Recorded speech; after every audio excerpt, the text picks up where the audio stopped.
Estamos de volta com Marco Zero, onde tudo começa.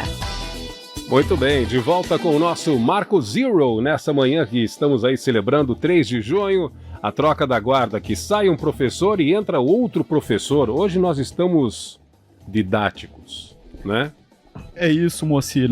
O caboclo era da galera do fundão, hoje não é o dia para vir na Rádio Clube, né, professor? Exatamente. Moacir, a brincadeira aí com os professores é por conta que a gente recebe agora o professor matemático e também um analista aí das questões econômicas e sociais de Foz do Iguaçu, Luiz Carlos Cossar, que esteve aqui no Marco Zero em abril, e quando a gente começou a discutir sobre a realidade econômica da cidade e suas perspectivas, o professor Cossar, que tem aí um estudo que mostra Foz do Iguaçu estagnada em relação às cidades vizinhas, a partir da análise da produção da cidade, da massa salarial e a relação per capita, né? Ou seja, quanto dessa renda fica para cada um dos moradores entre as cidades de Foz do Iguaçu, Cascavel, Toledo, Medianeira, foram alguns dos municípios analisados aí. Isso num contexto de 10 anos. Então, na ocasião, a gente falou que o tempo era curto e que ele deveria retornar aqui para a gente entrar em outros aspectos dos seus estudos, e hoje, por conta dos 109 anos da cidade, a gente está retomando essa conversa para ampliar aí essa base de dados e de análise que o professor Luiz Carlos Cossar faz da cidade. Bom dia, Cossar, seja novamente bem-vindo aí ao programa, obrigado pela gentileza da entrevista para a gente seguir discutindo esses dados, e são muitos, que são dados que levam à análise. Seja bem-vindo. Bom dia a todos, fico à disposição aí, agradeço o convite. Muito bem, Cossar, contextualizando um pouco o ouvinte sobre essa sua série de estudo, o resumo da ópera é que Foz do Iguaçu está estagnada em relação às cidades vizinhas. A massa salarial de investimentos próprios são mais baixos, mesmo com a cidade tendo uma receita, ou seja, dinheiro que entra no caixa da prefeitura, sendo maior. Agora, ampliando aí seus estudos, você avalia aí o peso da Itaipu Binacional na economia da cidade, a produção econômica da cidade, em relação aí ao desenvolvimento da cidade, a força econômica da cidade, né? Ampliando um pouco, você já liga aí com o futuro de Foz do Iguaçu, já dá uma olhada no processo eleitoral que a gente está tendo pela frente e esboça aí quem que pode ser decisivo nesse processo de escolha de Foz do Iguaçu. Tudo isso é assunto que a gente quer abordar com você. Mas, a princípio, a gente quer entrar nesse comparativo que você faz em relação ao custo dos servidores públicos de Foz do Iguaçu, de 2012 a 2021, a partir de dados aí que são públicos e que você compilou e fez esse levantamento. O que eles dizem, esses números falam sobre a destinação de recursos públicos para a manutenção de servidores em nosso município? Por favor. Veja bem, a gente tem que olhar nesse aspecto e sempre fazendo uma comparação.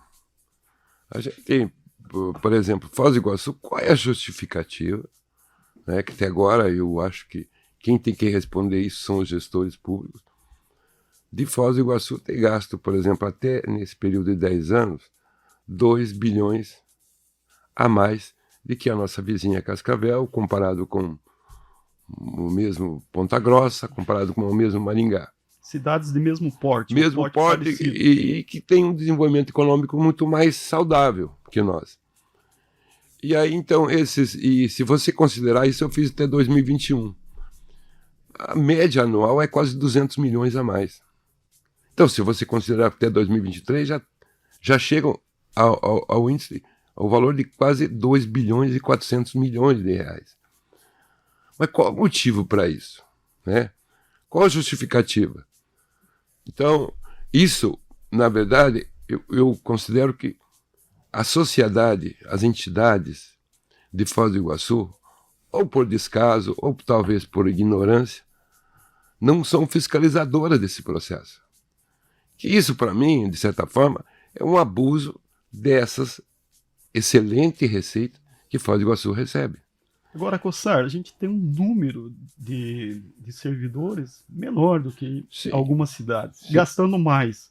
E também a gente tem servidores públicos de Foz do Iguaçu recebendo salários, dá para ser considerado baixo em relação aí à cidade. Como é que se explica essa conta disforme de se empregar tanto em folha de pagamento, tendo um número menor em relação a outras cidades e mantendo salários ainda baixos?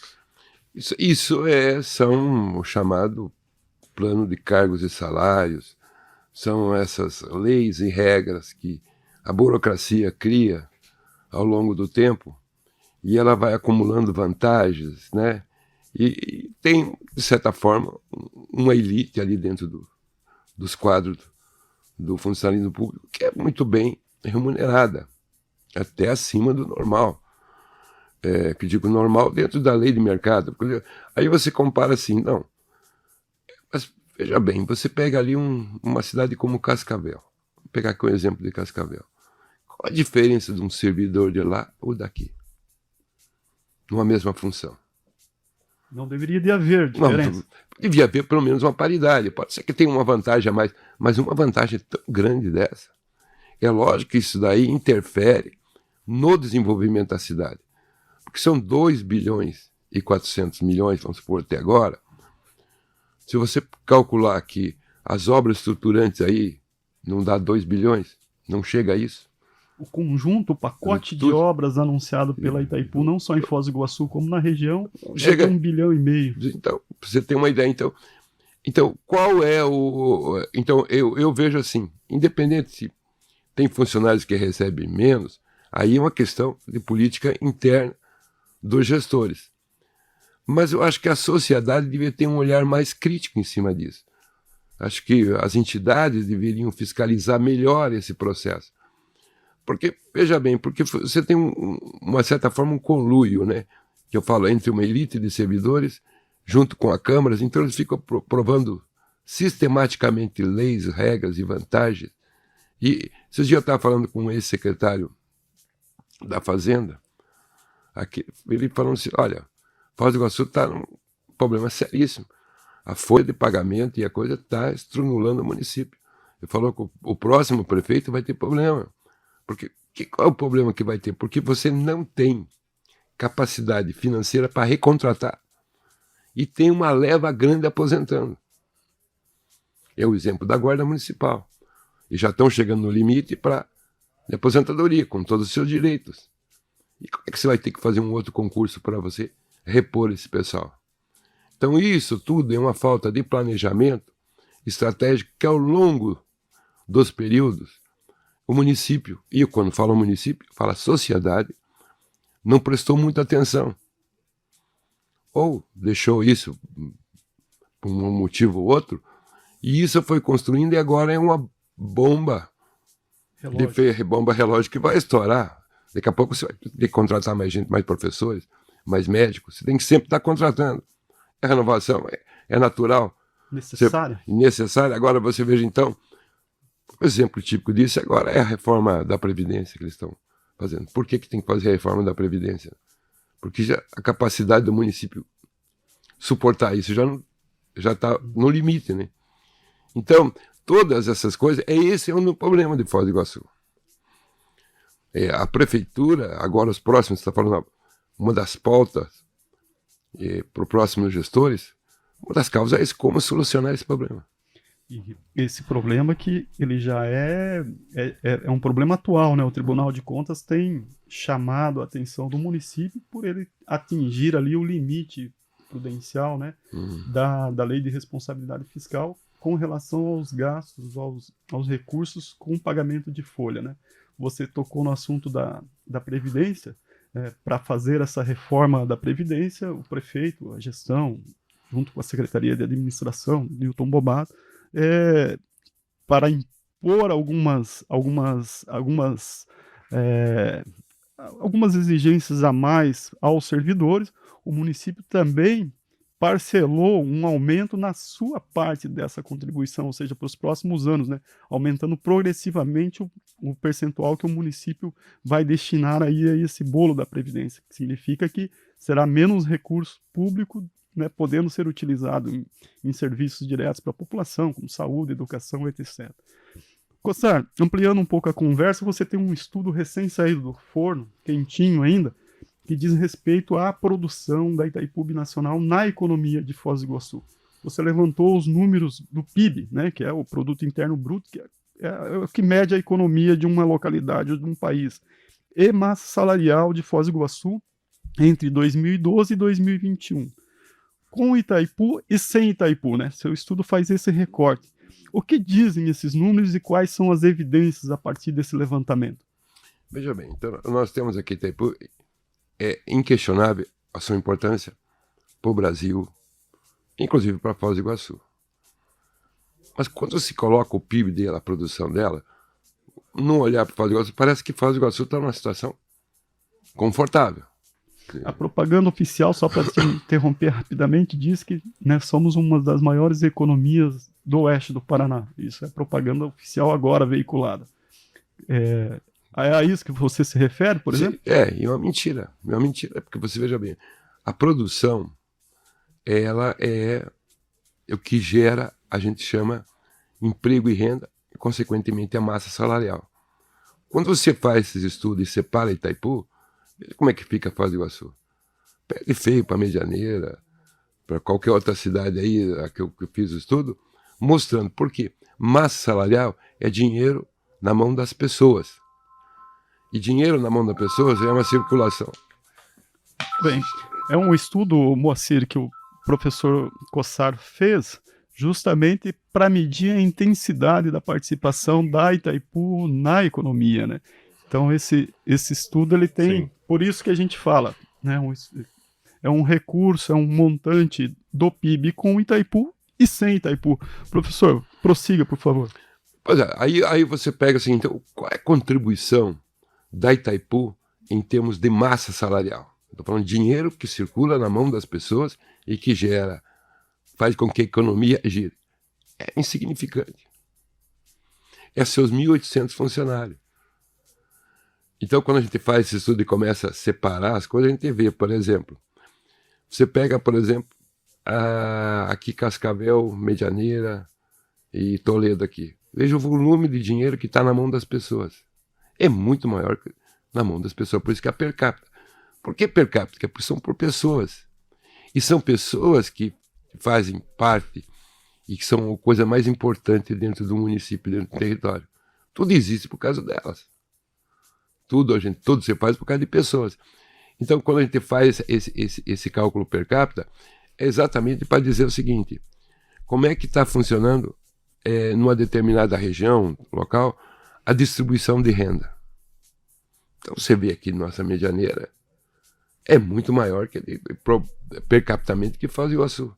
Então, isso leva, inclusive umas reportagens que eu vi do H2 Foz, leva a ter esses quase 100 mil pessoas no cadastro único, né? Isso. E mais de 20 mil atravessando essa ponte. Então nós temos uma leva de pobreza aqui e que ela é crescente. Essa é a preocupação.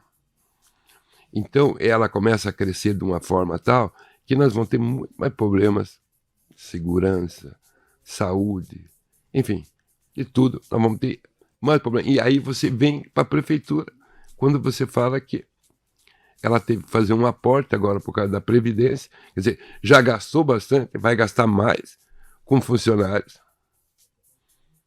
Vai gastar mais com funcionários e você vê uma pobreza aumentando. E o senhor vê projeto de desenvolvimento chamando aí a atenção do poder público, que é ele que deve, se não executar integralmente, pelo menos deve conduzir esse processo. O senhor vê da parte da atual administração um projeto em andamento, em desenvolvimento para sanar essas desigualdades e desequilíbrios que a gente tem dentro do município? Pois é, então a gente vê assim, então, se fala muito, tem o Ratinho teve aí esses dias falando em turismo, e todo mundo fala. Então, pegando um exemplo com Gramado. Gramado recebe 7 milhões de pessoas por ano, uma média de permanência de 5 a 6 dias, e um gasto per capita por pessoa de R$1.000. Aí você vem para Foz do Iguaçu, e lá tem 40 mil habitantes. Significa que toda a população está envolvida no fator turismo e desenvolvimento. Se vem para Foz do Iguaçu, 250 mil pessoas. Número de visitantes, 2 milhões. Permanência na cidade, 2 a 3 dias no máximo. Gasto per capita aqui, R$600 por pessoa. Então, quando você começa a olhar isso, então você não vê um projeto, mesmo do governador, de presidente, de todo mundo que vem aqui, vem ser ministro do turismo, bem. Então você não vê um projeto consistente de turismo, se é que é a cidade que é para o turismo, qual o projeto que você tem para que você possa fazer com que essa massa de pessoas que está aí desprotegida, atravessando a ponte para ganhar migalhas, quer dizer, na verdade hoje são mulas, né, a serviço do quê? Dos grandes lojas lá do Paraguai. Então quando você começa a ver isso, quer dizer, que projetos que agreguem essas pessoas de desenvolvimento, se é que o turismo, então por que não se senta, mesmo a prefeitura, o órgão do governo do estado, o órgão federal, um projeto que realmente venha a fazer a inclusão, né? Fazer a inclusão. Então nós temos aí uma massa de informalidade de baixa qualidade profissional e que hoje serve exatamente como instrumento de transporte de mercadorias, de todas essas coisas aí, droga, enfim, todas essas mazelas que a gente é acostumado todo dia a ver na imprensa. Então isso acho que é uma das pautas para os futuros gestores, né, do município, a pelo menos começar a esboçar isso, né, esboçar e ver, porque é uma cidade estratégica para o Paraná e para o Brasil. É uma cidade que tem Itaipu, uma das maiores fábricas de energia do mundo. Tem cataratas. É uma cidade que tem... Então a gente não pode ver nossos vizinhos a 40 quilômetros se desenvolvendo, tendo melhor qualidade de vida. Né? Você vê do outro lado da ponte também se desenvolvendo. E nós aqui, estagnados, e ver uma loucura dessa. Que foi o secretário lá que falou, né? 100 mil pessoas cadastradas. São dados do CadÚnico, né? O cadastro do governo federal, então, né? São dados públicos, estão lá disponíveis. Né? Então você vê uma cidade do tamanho de Foz, que dizer, como é que vai fazer essa propaganda? Você falou que é uma cidade, como é que é? Uma das maiores economias do Oeste. Então é uma mentira isso. Então esse próprio dado desmente. Porque 100 mil pessoas é maior que muitas cidades, por aí, que a própria Gramado, inclusive. Então, né? e essas pessoas querendo ganhar uma migalha de R$600. Então, são 58 mil famílias. Então, e 100 mil pessoas cadastradas. Então, entre os familiares, né, no cadastro. Então, isso mostra a fragilidade econômica. Então, a cidade não atende o quê? Qual que é a sua maior riqueza da cidade? São as pessoas. Ela existe por causa das pessoas. Então, o olhar para as pessoas, isso é um processo. E a gente, quando você fala assim, oportunidades aqui, eram várias. E esses dados, estudos, sabe, faz mais de 20 anos que eu tenho colocado, passa prefeito, vem deputado, a gente coloca, e às vezes eu exponho, falo. Aí as pessoas, é o seguinte, parece que não dão atenção para isso. Aí você vê o seguinte, proporcionalmente, eu estava levantando os dados, a cidade que mais tem condomínio fechado é Foz do Iguaçu. Mas por que, por exemplo, por causa da insegurança? Sabe? Então você está virando uma cidade, um apartheid. Então, os que não têm e os que têm muito. Então, aí você fica olhando às vezes. É importante as obras estruturantes? Sim.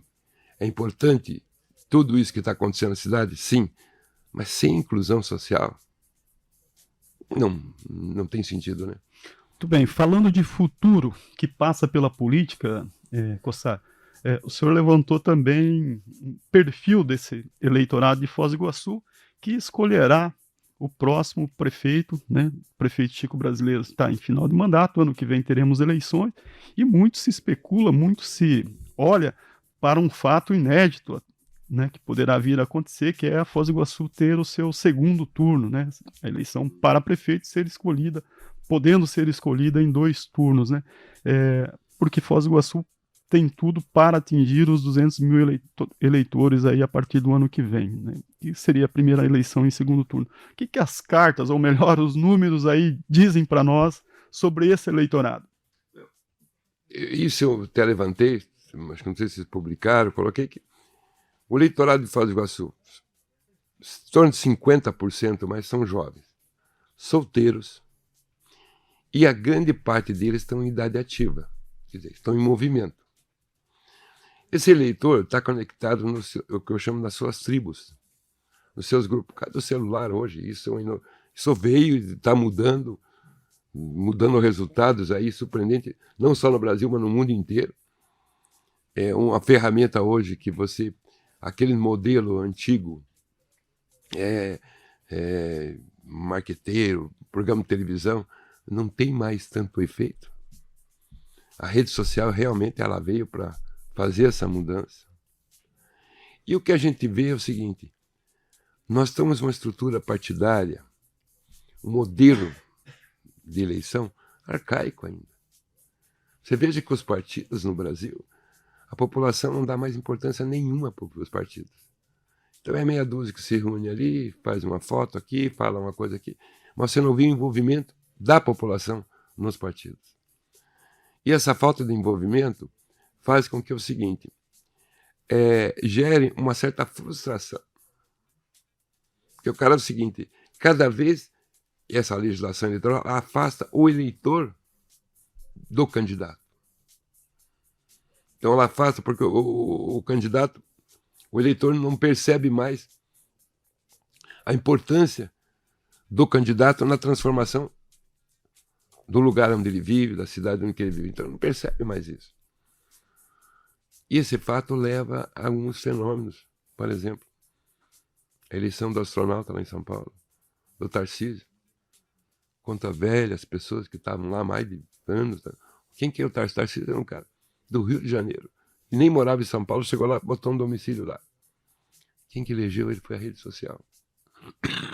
E também um outro processo disso pode ser abstenções, né? A ausência do eleitorado, o voto em branco, o voto nulo. Mas veja bem, Sar, teremos segundo turno nessas eleições?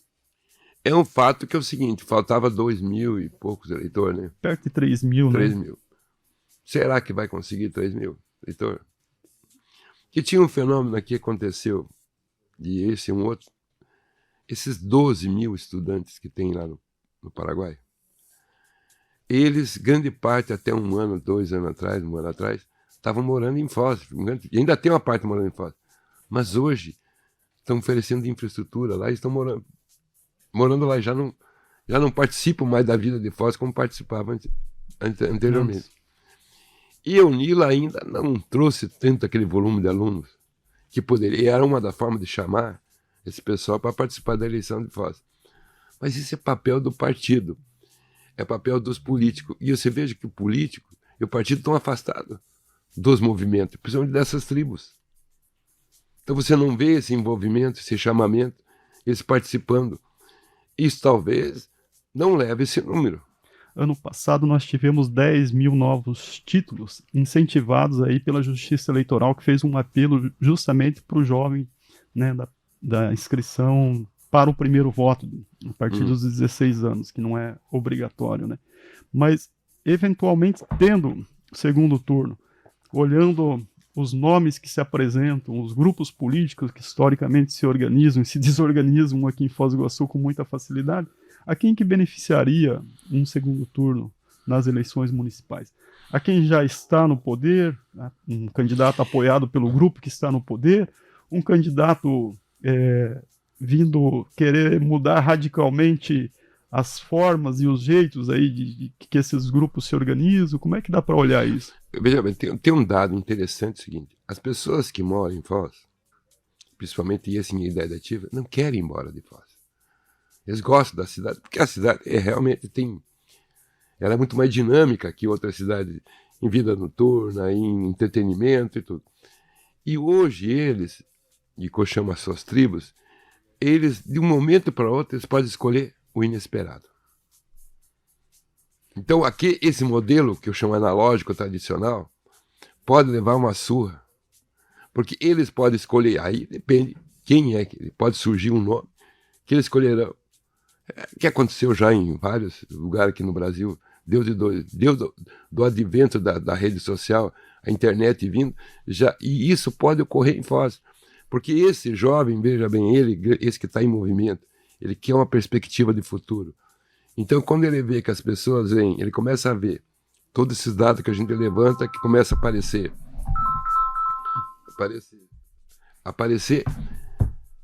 ele começa a ver o seguinte, que ele não está dentro desse jogo.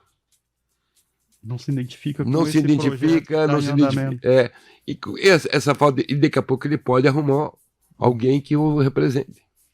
A gente tem visto aí uma série de especulações sobre possíveis candidatos, a lista é enorme, né? E muito se diz aí no meio político de que essa poderá ser uma das eleições mais abertas e surpreendentes de Foz do Iguaçu. O senhor concorda com essa análise? É uma eleição em aberta, assim, totalmente? Eu vejo assim, nós temos uma estrutura partidária que na verdade não passa de uma estrutura,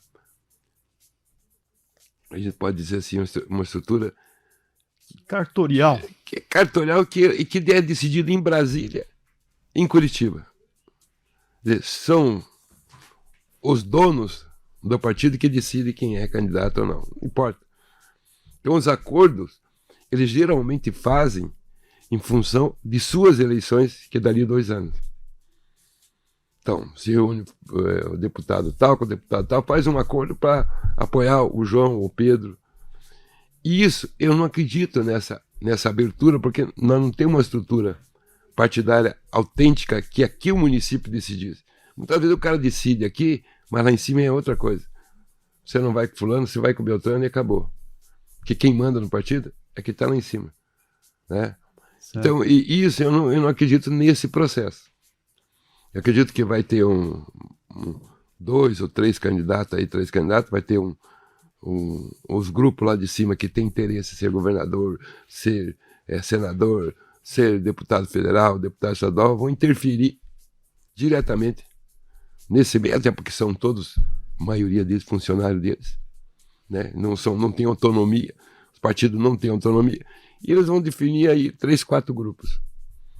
E que força terá, ou que interesse terão esses 2 polos da política nacional, hoje o governo federal, do governo de Lula, né?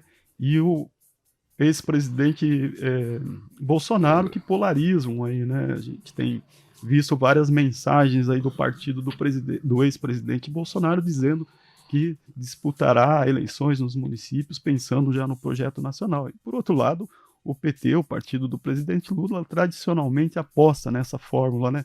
Que força terão esses 2 polos da política no município?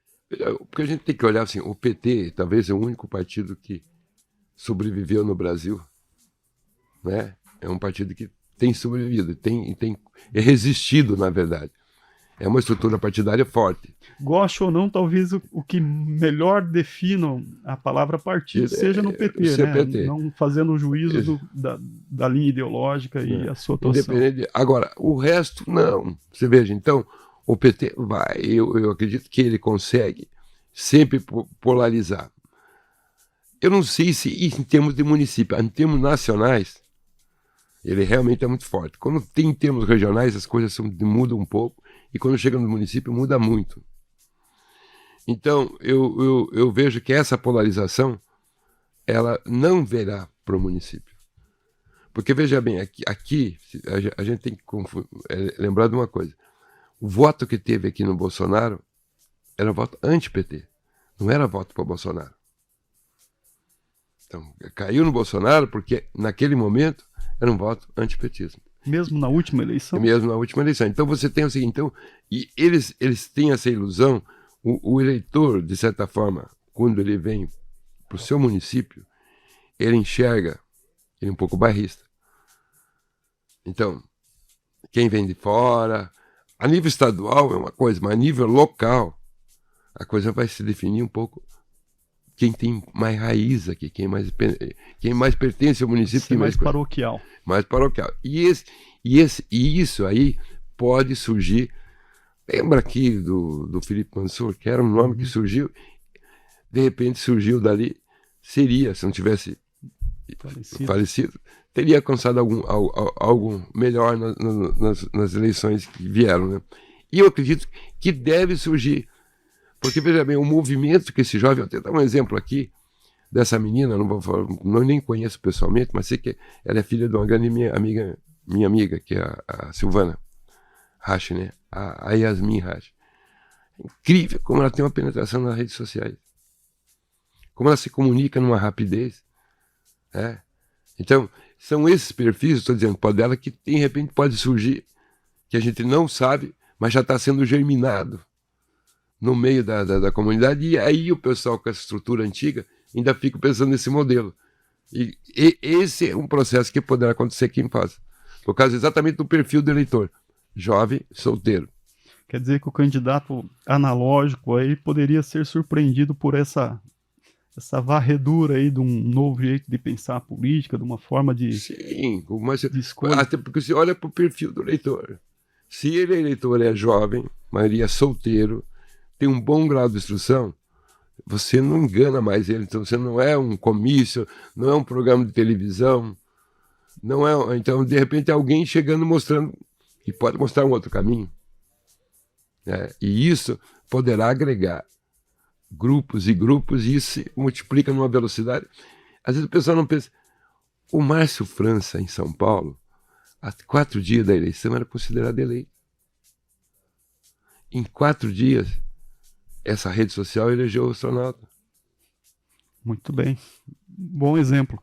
Cossar, a gente agradece muito tuas informações, o conhecimento que você traz e divide aqui com o nosso ouvinte. Lembrando que esses assuntos aí a gente vai explorar e avançar ainda mais lá no portal H2Foz, porque trazem números, trazem informações aí que a gente precisa colocar para o público, para que a cidadania discuta, né, o momento atual e que cidade queremos de futuro. Bom dia, muito obrigado pela gentileza da entrevista. Eu que agradeço, e eu acho importante isso, porque um papel nosso, eu como professor, vocês como da imprensa, é mostrar as informações. Para que o eleitor, para que o ouvinte, para que o morador comece a entender que cidade que ele tem, sabe? Para não cair nessa fantasia como uma das cidades que mais... Isso é mentira. Então, alguém tem que desmentir isso não é verdade. Muito bem, esse é o objetivo, a gente trazer a realidade, a verdade dos fatos, Moacir. Conversamos com o professor Luiz Carlos Cossar, que nos traz aí dados da economia, o papel da Itaipu na economia iguaçuense, também esse aceno aí para, né, o perfil do eleitorado que elegerá o próximo prefeito e também a composição da Câmara de Vereadores no município no ano que vem. Marco Zero, onde tudo começa.